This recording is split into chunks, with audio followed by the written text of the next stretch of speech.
다음은 법무법인 서호의 오지은 변호사님께서 토론해 주시겠습니다.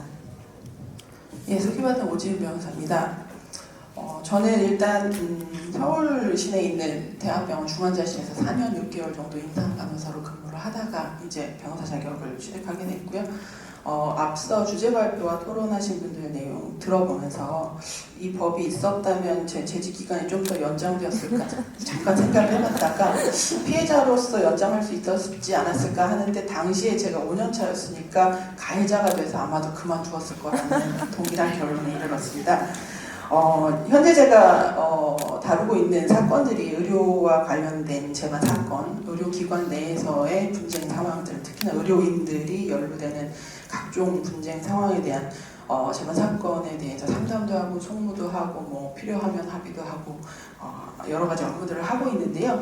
아이러니하게도 제가 점점 다루고 공부하는 분야들이 형사사건이 굉장히 많아지고 있습니다. 일단 이 법과 관련된 사안이기도 하고 또 제가 간호사 면허를 가지고 있기도 하고 해당 법조항이 중요시 되게 된 뭐 여러 가지 이유 중에 간호사 퇴임도 있기 때문에 의료기관에 관한 부분을 소개를 드리면 최근에 이 부분들이 수면 위로 올라오지 않은 사례 중에서도 아까 오선영 국장님 말씀하신 것처럼 노노 갈등 비슷하게 돼서 의료 사고로 이어지고 그로 인해서 줄 소송, 부수 사건들이 이어지는 경우가 너무나도 많이 있습니다. 그래서 비단 근로자뿐만이 아니라 사용주 내지는 법인 대표이사들 입장에서도 이 문제가 앞으로도 더더욱 중요하게 될 것으로 보이고요. 직장 내 괴롭힘의 특징을 근로기준법 이제 이번에 새로 시행된 76조의 이 조항에 맞춰서 제가 이제 좀 분석을 해봤는데 일단 그 주체에 있어서 사용자 또는 근로자로 되어 있기 때문에 이제 아까 앞서 주제 발표에서 이제 성과나 목표를 강조하는 경우에 문제가 된다라고 했는데요. 구체적으로 또 보면 필연적으로 이게 도제식 교육, 그러니까 사람과 사람으로 전해질 수밖에 없는 업무 절차나 그런 전문 지식들이 전해지는 과정에서 이런 부분들이 좀 문제가 많이 되어 있었고요.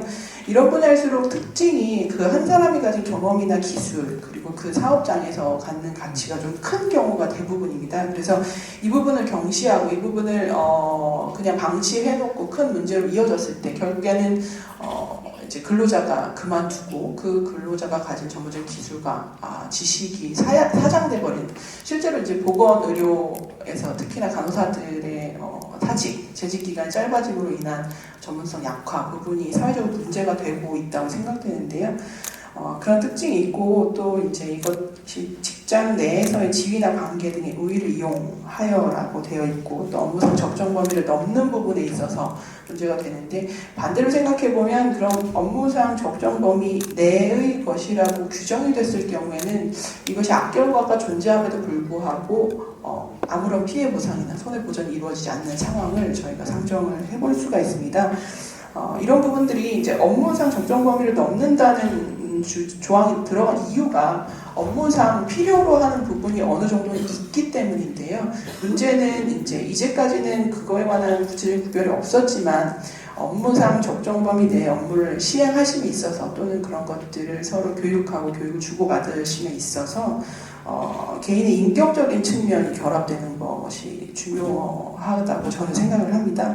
왜냐하면 교육을 하시는 측, 특히나 이제 상급자나 사업주들이 많으실 텐데요. 하시는 측에서는 잘 모르시고 이제 당하는 측에서는 상대방에 대한 공격성을 표출한 거라고 오해를 하실 수가 있습니다. 이제 그렇게 되면 그 순간 법적인 제재가 필요한 위법 행위로 그 순간 돌변하게 되는 것이고요.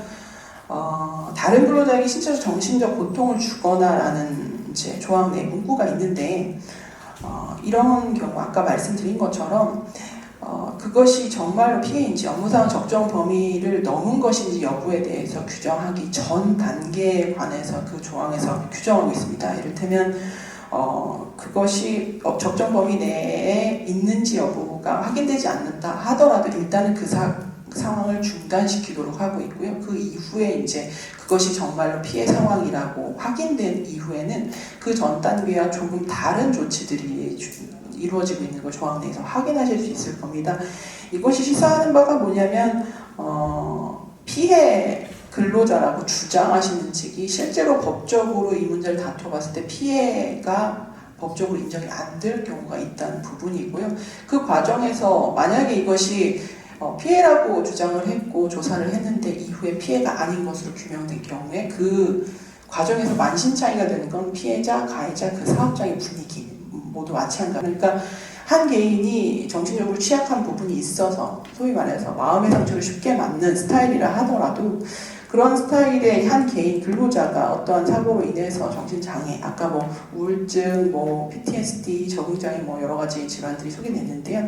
그런 것들이 발생했고 업무 발생이 인정이 된다면 그건 산재에 포함되게 되는 것입니다. 그렇기 때문에 앞으로 이제 이게 군기법 조항 내에 이런 부분이 들어왔기 때문에 이제까지는 이제 신의칙상이 인정되는 의무였다 하더라도 이제는 법적인 의무로 어느 순간에는 포함될 수 있게 되는 순간이 된 거라서 앞으로 조금 더 이제 서로 간 관계를 유지하심에 있어서 조심을 해야 될 것으로 보이고요. 이것이 이제 문제되는 게 아까도 말씀드린 것처럼 모든 직장 구성원들에게 그럴 수도 있고 그래도 괜찮다라는 공감대가 이제까지 있어 왔고 또 그런 신호들이 있었기 때문에 피해자들은 자꾸 음지로 숨게 되는 그런 부분. 그래서 나중에 이제 결국 몰리다가 나중에 사회적인 공분을 살 만한 크나큰 악결과로 포커스 맞춰져서 이런 법이 개정되게 됐는데요. 이제 변호사로서는 서로 고소 고발이 난무하는 아름다운 사회가 되시는 걸 어느 정도 바라고 있는 게 솔직한 마음입니다만. 아까 우선영 국장님 말씀해 주셨는데 법적인 처벌, 그러니까 법적인 조치라는 게 0.5%라고 말씀하셨어요. 그 0.5% 통계 오류인데 그 0.5%를 당하는 사람들은 각자가 100%입니다. 0.5%가 그 일이 제 일이 되는 순간 저한테 100%가 되는 거죠. 그래서 아이러니하게도 더더욱 제가 강조하고 싶은 건 교육, 예방, 재발 방지 대책 그리고 이 모든 것들을 위한 문화, 환경 조성이라고 생각하고요. 왜 그러냐면 이제 이것들을 법적인 테두리 안으로 공식적으로 해결하려고 하시는 순간 일종의 이제 입증의 문제로 넘어갑니다. 저도 변호사가 되기 전에는 이제 정의가 있기는 줄 알았는데 그게 아니라 이제 법적인 문제에서는 입증과 증거 자료가 승리를 하게 되는 것이죠. 그래서 결국 우리가 의도한 것은 서로 간의 관계를 회복시키고 근무 환경이 악화되지 않도록 위한 것이었는데 이게 아예 불가역적인 이제 악결과로 번질 수가 있다는 것 때문에 법적으로 모든 것을 이제 강력하게 제재하려는 것은 최대한 좀 사고로 미뤄야 되지 않나라고 생각을 하고요. 다만 제가 이제 강조하고 싶은 건 신고자 보호 의무를 하는 조항은 가장 제일 먼저 강력하게 좀 신설이 되어야 된다고 생각하고요. 두 번째는 교육을 할 의무 조항을 두는 것이 두 번째라고 생각하고 그리고 이제 가해자에 대한 제재, 특히나 이제 제가 말씀드린 제재는 법적인 처벌을 말씀드리는 겁니다. 그런 처벌 조항은 가장 나중에 신설되는 것이 바람직하지 않나라고 생각을 하고요. 그 이유는 이제 그 군기법 새로 시행된 조항에서 보면은 사망에서 피해를 입은 근로자와 피해를 입었다고 주장하는 근로자를 포괄하여 피해적 근로자 등으로 규정하고 있습니다. 이 얘기는 결국 아까 말씀드린 것처럼 피해를 입었다고 주장하지만 결국에 이걸 따져봤을 때 피해가 아닌 걸로 판명이 됐을 때 문제 상황이 될 수 있다는 걸 저희가 예상을 해볼 수가 있고요. 이제 제가 이 관련해서 자문하고 있는 업체 내지는 병원 내지는 협회 등을 통해서 이 법 시행을 앞두고 취업규칙 등을 많이 정비를 하시더라고요. 제가 봤는데 최소 3일에서 2주 정도 이 사건과 관련된 조사 기간 내지는 대처가 이루어지는 기간을 예정을 하고 계시는데 말이 그렇지 하룻밤만 이런 일이 있으면 잠을 못 잡니다. 근데 2주 정도면 거의 이 당사자들의 관계며 일상이며 거의 파괴가 된다고 생각을 할 수가 있어서 이것들을 너무 이제 강력하게 처음부터 처벌하시는 거는 조금 조심하셔야 되지 않나 싶고요. 아까 제가 가장 강조하고 싶은 신고자에 대한 비밀 유지 의무 내지는 그분을 보호해드린 조항에 관해서는 노인학대 신고와 관련된 노인복지법 조항을 참고하시면 좋을 것 같습니다. 이제 조직의 내부에서 그 내부 구성원만이 밝힐 수 있다는 부분에 있어서 노인학대 신고 의무를 강력하게 규정을 하고 있는데요. 이런 부분 참고하시면 좋을 것 같고요. 아까 정명희 교수님 발표하신 자료 중에 18쪽에 보면은 이제 행위자에 대한 제재, 취업 규칙에 담는 방안에 대해서 말씀해 주셨는데요. 제가 계속 강조하는 것처럼 행위자의 제재를 반영하는 것에 대해서는 조금 종합적인 검토가 필요하다고 생각하는데, 왜냐하면 법 규정 체계 내에서도 처벌에 관한 것은 하위 법령이 아닌 법으로만 규정하도록 되어 있고, 이것은 죄형 법정주의라고 합니다. 다들 들어보셨을 것 같고요. 행위자의 행위가 비난받을 행위라는 비난받을 행위라는 거에서는 이견이 없고, 또 거기에 대한 제재의 필요성도 어느 정도 공감대는 갈 수 있겠지만, 그렇다 하더라도 그 가해자 입장에서는 그것은 또 다른 권리 침해가 될 수 있기 때문에 국민의 뜻에 따라 입법부가 정한 것이 아닌 하위 법령, 여기서 이제 하위 법령은 이제 대통령령 이하, 총리령, 부령, 지침, 고시, 각 내부 규정 등을 말할 수 있을 텐데요. 그것으로 개인의 권리 침해를 침해하는 건 적법하지 않다는 원칙 때문입니다. 최근에 어떤 하급식 판결이 있었냐면 행위자에 대한 제재를 취업규칙에 담으셨는데 사과 조치를 담으신 사안이 있었습니다. 근데 그러한 사과가 헌법상 권리인 개인의 양심의 자유를 침해하기 때문에 학교 내에서 성희롱 행위를 한 가해자에 대한 공개 사과문 게재 조치였는데요. 그것이 양심의 자유를 침해하기 때문에 무효라는 판결이 최근에 내려졌습니다. 이건 최근에만 있었던 판결은 아니고, 그래서 이제 이게 법감정이랑 좀 많이 다른데, 이제 사과하는 게 돈 드는 것도 아니고 당연히 사과해야 되는 거 아니냐 하지만 양심의 자유를 건드리는 것이기 때문에 함부로 강요할 수 없는 부분이 있습니다. 그래서 취업규칙에 어떠한 각종 제재를 담는 것은 직접적으로 규정하는 건 조금 위험 부담이 커 보이고요.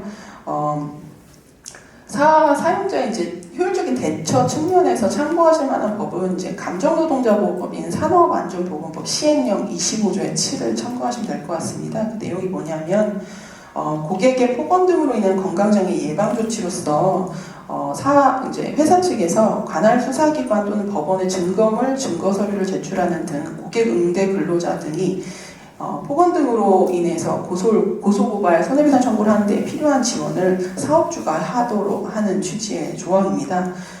그렇기 때문에 고객 응대 근로자의 선택에 있어서 법적 분쟁 해결 수단을 강구하도록 하되, 개인이 외부 고객에 대한 조치를 취함에 있어서 혼자서는 할 수 없는 그런 부분들을 회사 측이 도와주는 건데요. 직장 내 괴롭힘이 내부 고객과의 관계라는 점에서 참조할 만하지 않을까라는 이것은 사견이고요.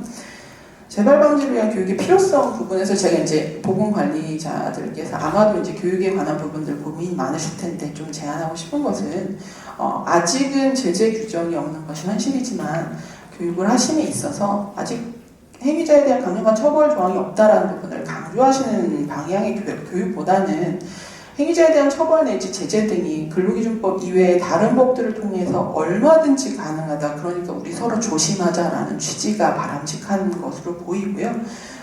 이거에 관해서는 앞서 주제 발표하셨던 백은미 교수님 자료 16쪽 보시면 핀란드 산업안전보건법 27조 3항 내용이 있습니다. 보면은 이제 명백한 폭력의 위협이 존재한 여러 환경에서의 근로자의 안전과 건강에 관한 추가적인 규정과 조치는 별도의 법령에 따라 규율할 수 있다라고 되어 있는데요. 이런 부분 정도는 각 사업장의 취업 규칙에 규정을 해두시고 교육을 하실 때 이미 구성된 이미 있는 법들과 판례 법리를 통하여서도 이러한 문제되는 직장 내 괴롭힘 범주 안에 공식적으로 들어오지 않는 행위를 하더라도 얼마든지 당사자 간 분쟁 해결의 원인이 될 수 있기 때문에 조심하자라는 취지로 교육하시는 게 어떨까 제가 생각을 해봤고요.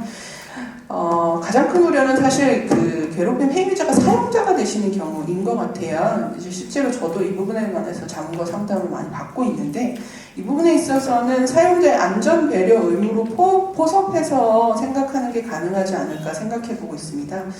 자세한 건 만약에 안타깝게도 이게 사법 판단을 받게 되는 사안이 발생을 하게 되면 그때도 달라질지도 모르겠지만, 일단은 대법원 판례에서 사용자의 안전 배려 의무를 인정을 하고 있고, 이는 파견 근로자와의 관계에서도 인정을 하고 있는 법리입니다. 그러니까 사용자는 근로계약에 수반하는 신의칙상 부수적 의무로서 보호 의무를 부담하게 되는데요. 피용자가 손해를 입은 경우에 사용자는 배상 책임이 있습니다. 그리고 그 구체적인 내용은 직종, 노무 내용, 노무 제공 장소 등 안전 배려 의무가 문제되는 구체적 상황에 의해서 결정되는데 이 부분에 있어서의 입증 책임이 근로자 측에 있습니다. 그러니까 근로자는 안전 배려 의무 내용을 특정을 하고 의무 위반에 해당된다는 사실을 입증하시면 되는데요. 직장 내 괴롭힘 관련 금기법 조항은 사용자의 안전 배려 의무를 신의칙상 의무를 넘어서 법적인 의무로 규정한 것이 아닐까라고 저는 이제 개인적으로 생각을 하고요. 그렇기 때문에 근로자께서는 앞으로 이제 현재 그 가해자에 대한 직접적인 처벌 조항이 없다 하더라도 법률을 구성하심에 있어서 사용자의 안전배려 의무를 통해서 아마도 법적인 권리 구제를 받으실 수 있지 않을까 이제 생각을 해보고 있고요. 참고할 또 하나의 제도는 이제 이미 있는 고충처리위원 배치 제도를 직장 내 괴롭힘 관련해서 조사위원이라든지 관련 위원회 신설에 참고하시면 좋을 것 같습니다. 그래서 이 부분은 이제 고충처리위원회는 근로자 참여 및 협력 증진에 관한 법률에 규정되어 있고 상시 30명 미만의 근로자를 사용하는 사업이나 사업장 외에는 이러한 고충처리위원 제도를 시행하지 않을 경우에는 200만 원 이하의 벌금에 처하고 있기 때문에 이 부분 참고하셔서 앞으로 제도 운용에 도움을 받으시면 좋을 것 같고요. 아까 정명희 교수님 사견이 이제 인사노무관리 담당자 영역인데 이제 보건관리자가 개입하는 것이 맞는지에 대해서 이제 개인적으로 의견을 전달해 주셨는데요.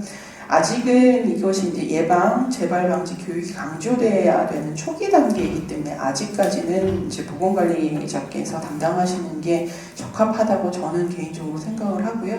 그리고 보건관리자께서는 아마 이제 이 사안에 관해서 구체적 사안에서 상담자 지위를 아마도 겸하시게 될 것 같습니다. 이제 다만 앞으로 확대 시행됨에 있어서 그 조사하도록 되어 있는 조사자의 지위는 보건관리자와 구분이 돼야 될 것 같고요. 그 조사자의 지위가 아마도 인사노무 담당자 등이 이제 하게 되지 않을까라고 생각을 하고요. 제가 준비한 내용은 여기까지고요. 조금 도움이 되셨길 바랍니다. 감사합니다.